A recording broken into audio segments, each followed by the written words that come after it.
Baik, assalamualaikum warahmatullahi wabarakatuh. Terima kasih kepada teman-teman karena telah menonton video ini.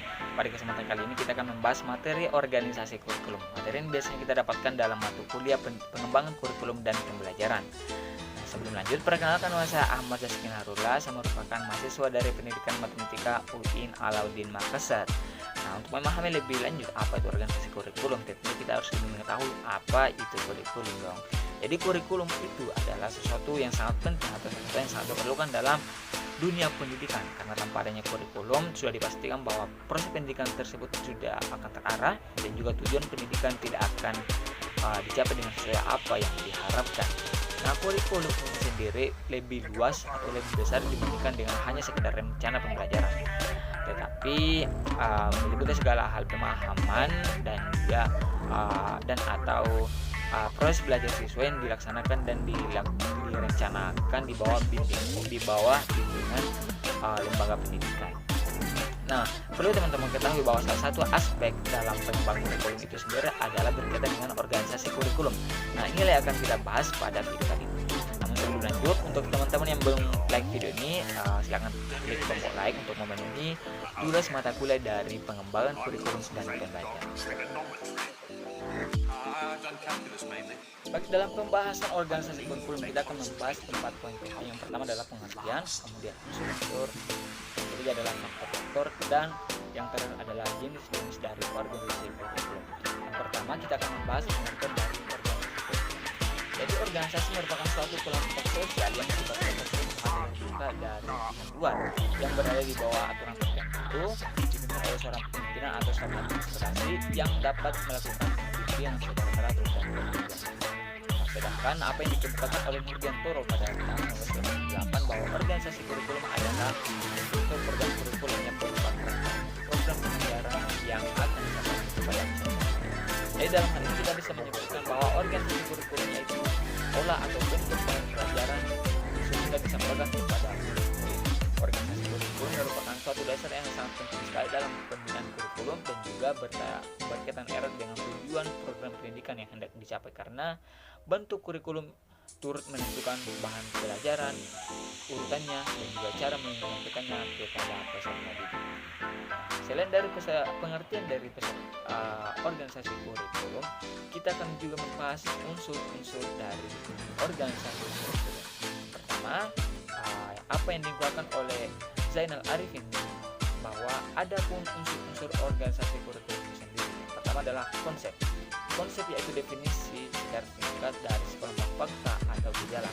Konsep merupakan dan definisi dari apa yang perlu diamati. Konsep menentukan adanya hubungan interest. Hampir setiap bentuk organisasi kurikulum dibangun berdasarkan konsep peserta didik, masyarakat, kebudayaan, kuantitas dan kualitas, ruangan, dan evolusi. Selain konsep, unsur yang kedua adalah generalisasi, yakni membuat kesimpulan-kesimpulan yang jelas dari suatu fenomena di sekitar. Kemudian unsur yang ketiga adalah keterampilan, yaitu kemampuan dalam merencanakan organisasi kurikulum dan digunakan sebagai dasar untuk menyusun program yang berkesinambungan. Jadi misalnya organisasi pengalaman belajar berhubungan dengan keterampilan prinsip, keterampilan dasar kebijakan matematika, dan keterampilan menginterpretasikan data. Kemudian unsur yang terakhir adalah nilai-nilai, yaitu norma atau kepercayaan yang diagungkan, sesuatu yang bersifat absolut untuk mengendalikan perilaku. Jadi misalnya menghargai diri sendiri, menghargai orang lain, menghargai kedudukan setiap orang tanpa memperhatikan ras, agama, kebangsaan, dan lain-lain. Selain dari unsur-unsur, kita juga membahas yang ketiga adalah faktor-faktor dari organisasi kurikulum. Dalam penyusunan organisasi kurikulum ada sejumlah faktor yang harus diperhatikan, yakni yang pertama, ruang lingkup atau skop. Ini merupakan keseluruhan materi pelajaran dan pengalaman yang harus dipelajari siswa. Jadi ruang lingkup ini bahan pelajaran sangat tergantung pada tujuan pendidikan yang dipelajari. Kemudian yang kedua adalah urutan bahan atau sequence. berhubungan dengan urutan penyusunan bahan pelajaran yang akan disampaikan kepada siswa agar proses belajar dapat berjalan dengan lancar. Urutan bahan meliputi dua hal urutan, yakni urutan isi bahan pelajaran dan juga urutan pengalaman belajar yang memerlukan pengetahuan tentang perkembangan anak dalam menghadapi pelajaran tertentu. Kemudian faktor yang ketiga adalah kontinuitas, yakni berhubungan dengan kesinambungan bahan pelajaran tiap mata pelajaran pada tiap jenis sekolah dan atau materi pelajaran yang terdapat dalam mata pelajaran yang bersangkutan. Kontinuitas ini dapat bersifat kuantitas dan kualitatif. Kemudian yang keempat adalah keseimbangan, yakni faktor yang berhubungan dengan bagaimana semua mata pelajaran itu mendapat perhatian yang layak dan komposisi kurikulum yang akan diprogramkan pada siswa. Nah, keseimbangan ini dalam kurikulum dapat ditinjau dari dua segi, yaitu keseimbangan isi atau keseimbangan yang dipelajari dan juga keseimbangan cara atau proses belajar. Kemudian faktor yang terakhir adalah faktor integrasi atau interpaduan, yakni yang berhubungan dengan bagaimana pengetahuan dan pengalaman yang diterima siswa mampu memberi hal dalam menjawab tantangan setelah siswa menyelesaikan program pendidikan di sekolah. Kemudian pembahasan yang keempat adalah mengenai jenis-jenis organisasi kurikulum, di mana menurut S. Nasution pada tahun 1989 bahwa organisasi kurikulum terdapat 4 tipe atau 4 bentuk kurikulum, yakni yang pertama separated subject kurikulum atau kurikulum berdasarkan dengan mata pelajaran. Kemudian yang kedua adalah correlated kurikulum atau kurikulum gabungan. Yang ketiga integrated kurikulum atau kurikulum terpadu, dan yang terakhir adalah core kurikulum atau kurikulum inti. Nah, yang pertama kita akan membahas mengenai separated subject kurikulum atau kurikulum berdasarkan mata pelajaran. Nah, kurikulum ini disebut demikian karena segala bahan pelajaran disajikan dalam subjek atau mata pelajaran yang terpisah, sehingga banyak jenis mata pelajaran menjadi sempit kurikulumnya. Jumlah mata pelajaran yang diberikan cukup bervariasi bergantung pada tingkat dan jenis sekolah yang bersangkutan. Nah, dalam praktek penyampaian pengajarnya, tanggung jawab terletak pada masing-masing guru atau pendidik yang menangani suatu mata pelajaran yang dipegangnya. Jadi kurikulum ini disusun dalam bentuk terpisah ini lebih bersifat subject centered atau berpusat pada bahan pelajaran daripada site centered yang berpusat pada minat dan kebutuhan anak.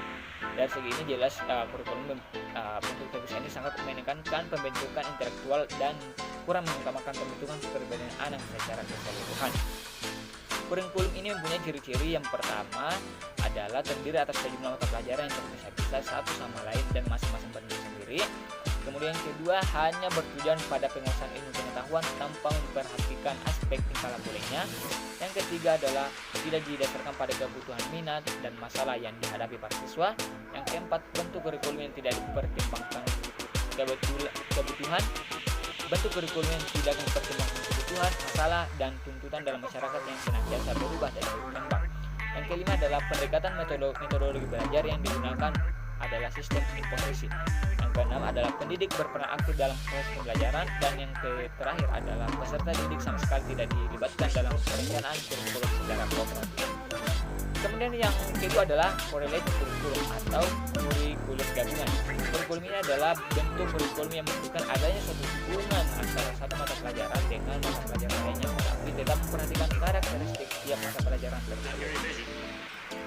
Nah, ciri-ciri dari kurikulum ini adalah yang pertama, berbagai mata pelajaran dikorelasikan satu dengan yang lainnya. Kemudian sudah dimulai dengan adanya usaha untuk merelevansikan pelajaran dengan permasalahan kehidupan sehari-hari, tetapi pun tujuannya masih penguasaan pengetahuan. Yang ketiga adalah sudah dimulai mengusahakan penyesuaian pelajaran dengan minat dan kemampuan para siswa meski pelayanan terhadap perbedaan individual masih sangat terbatas. Kemudian yang keempat adalah metode penyampaian menggunakan metode korelasi meski masih banyak yang menghadapi kesulitan. Dan yang terakhir adalah meski guru masih memegang peran penting, namun aktivitas siswa sudah mulai dikembangkan. Kemudian yang ketiga adalah pembahasan mengenai integrated kurikulum atau kurikulum terpadu. Dalam integrated kurikulum, mata pelajaran dipusatkan pada suatu masalah atau unit tertentu. Misalnya suatu masalah di mana mata pelajaran yang dirasakan jangan mengatur pada unit tertentu. Dengan adanya kebulatan paham pelajaran diharapkan dapat terbentuk kebulatan pribadi peserta didik yang sesuai dengan lingkungan. Oleh karena itu, hal-hal yang diajarkan di sekolah harus disesuaikan dengan situasi, masalah dan kebutuhan kehidupan di luar sekolah. Nah, ciri-ciri dari kurikulum ini adalah yang pertama, kurikulum ini terdiri atas bidang pengajaran yang di dalamnya terpadu sejumlah mata pelajaran dan memiliki ciri-ciri yang sama. Kemudian yang kedua adalah pelajaran bertitik tolak dari core subject yang kemudian diuraikan menjadi sejumlah pokok bahasan berdasarkan dengan tujuan kurikuler dengan tujuan instruksional yang telah digariskan. Kemudian yang ketiga adalah sistem penyampaian bersifat terpadu. Yang keempat, guru berperan selaku guru bidang studi, dan yang terakhir adalah minat, masalah serta kebutuhan siswa dan masyarakat. Kemudian yang pembahasan terakhir adalah mengenai core curriculum atau kurikulum inti yang merupakan bagian dari kurikulum terpadu. Dalam apa yang dikemukakan oleh Rusman pada tahun 2009 bahwa ada beberapa karakteristik yang dapat dikaji dalam kurikulum ini. Pertama adalah kurikulum ini direncanakan secara berkelanjutan atau kontinu, selalu berkaitan dengan direncanakan secara terus-menerus. Kurikulum ini dikembangkan merupakan rangkaian dari pengalaman yang saling berkaitan. Kemudian kurikulum ini selalu mengambil atas dasar masalah maupun problema yang dihadapi secara aktual.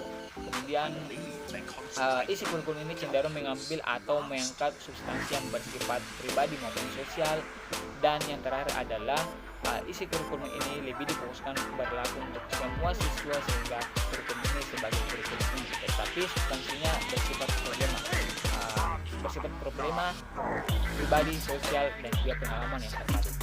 Adapun manfaat dari kurikulum ini adalah yang pertama, segala sesuatu yang dipelajari dalam unit sangat berkaitan erat atau berkaitan erat. Kemudian kurikulum ini sesuai dengan pendapat modern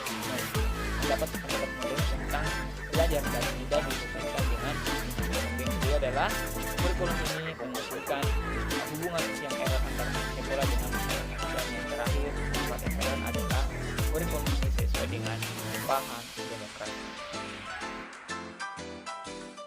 Mungkin ini yang sempat bisa saya sampaikan. Jangan lupa teman-teman, demi memenuhi tugas mata kuliah ini, jangan lupa klik like dan komen, dan juga bagikan video ini ke teman-teman yang lain. Terima kasih. Assalamualaikum warahmatullahi wabarakatuh.